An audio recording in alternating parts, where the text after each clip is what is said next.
The Boston accent. You were just saying something about the car. The car, yeah. Park the car. See, but fucking Karen Reed. But imagine if you say park the car in L.A., it'd be like, I'm gonna go to the Packy and get some fucking squares. Wicked pisser. Yeah.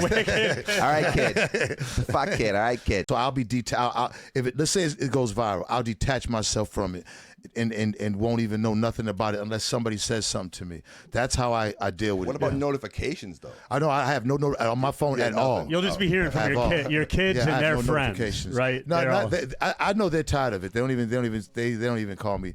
That's one thing about my kids. My kids know me so well. I think they've kind of organized their lives based on who I am and what I am. You know what I'm saying? So it doesn't bother them. You know what I'm saying? I don't think it really bothers them anymore. But that was epic.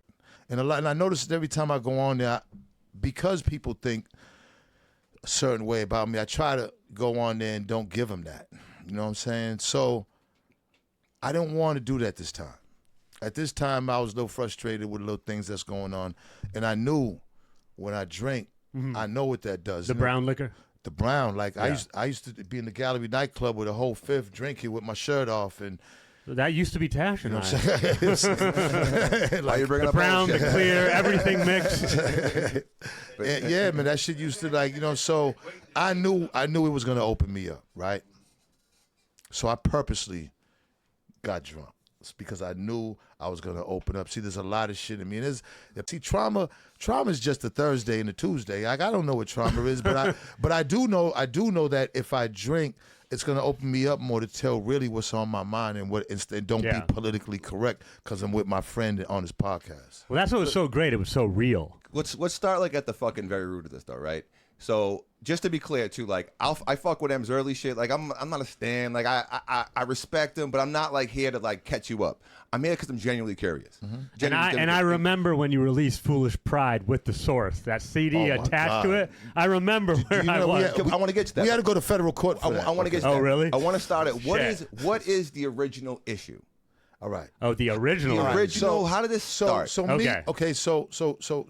Raymond Scott, growing up in Boston, is always been racial. It's always racial. Mm-hmm. From a young guy, it was like, you know what I'm saying, watching the busing and just going through things. It just always seemed like, damn, man, like, why is it always like white people, you know what I'm saying, and black people? Why is it always like that? I just never could understand it. And like I told you, thank God I went through that with my dad, because then I met men that was like, yo, these white men are amazing. So there it goes. So now I broke it down to be like, okay, well, all white people ain't like that. So now I'm figuring that out. So thanks to the mob, we are not the devil. At this early point in your life. Thanks to the mob ties. That's fucked up, but it's true, right? Sounds like Oh, shit. Hold on. Yo, crazy, yo. All right. I didn't even see this. This is dope. Thank you. I didn't even see this. This is dope. All right. Where? Oh, get the fuck out of here with the walk. Yeah, see? Yeah, man, we out here, man. We'll ask real quick. What was your first cassette? My first hip hop cassette? Rick James. Oh, okay. No, but that's my first cassette. Rick James. Yeah, first hip hop. My first cassette. 8-track, Bill Cosby. Okay.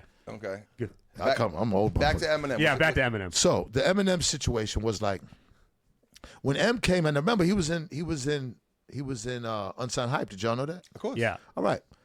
I have a million source questions I wasn't allowed to ask yet. Well, Matty C found him. Okay. Matty C, he big up to the legendary Matty C, because he ran the Unsigned Hype column. That was his thing. So all the ones that came through here came through Matty C. Okay. That was his column. You guys put Eminem on. He was one of the ones to put him. I mean, the Source gave him a national platform, and everybody knows the Source. And I never, never heard a peep out of me back then. When you go farther back then, right? Yeah. Now I can say this, all right. So when he first came out, it was like, okay, well, who's this guy and everything, and it was cool because I liked the Beastie Boys. I loved the Beastie Boys. I watched them perform twice. I love the Beastie Boys. Third Base I liked. I didn't like all this shit. Dave loved them, you know what I'm saying? But I like Search and the other guy, you know what I'm saying?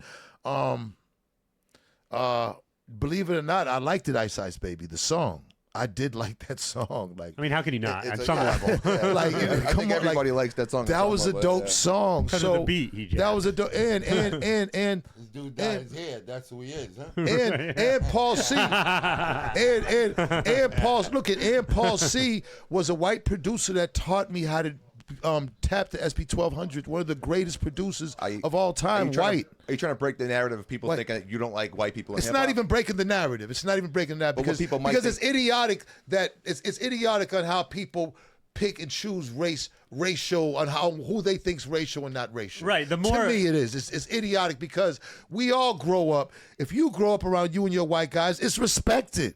If I grow around me and my black guys, it's respected. If I'm just sitting there like, man, fuck that white guy. Like, I'm not. It's never been like that. I never was brought up to see somebody just be like, hey, fuck him, he's white. We wasn't brought up that way. That's never been inside me. But I grew up in Boston, and I seen how white people that run shit treat black people. I seen how it was unfair. Then you're growing up at a time. I'm growing up in Boston in '65. I'm born in '65. You know, Malcolm got killed. Like, I'm growing up in a time where I understood who the Black Panthers was. I'm growing up in a time where it's like, you know what I'm saying? I'm seeing how white clans and everything. I'm getting into that. Bob Marley. I'm starting to listen to Bob Marley.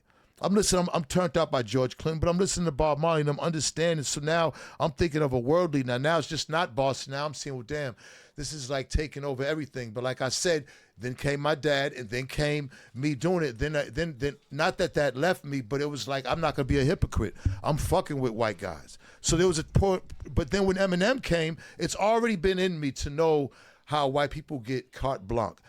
I understood the Elvis situation.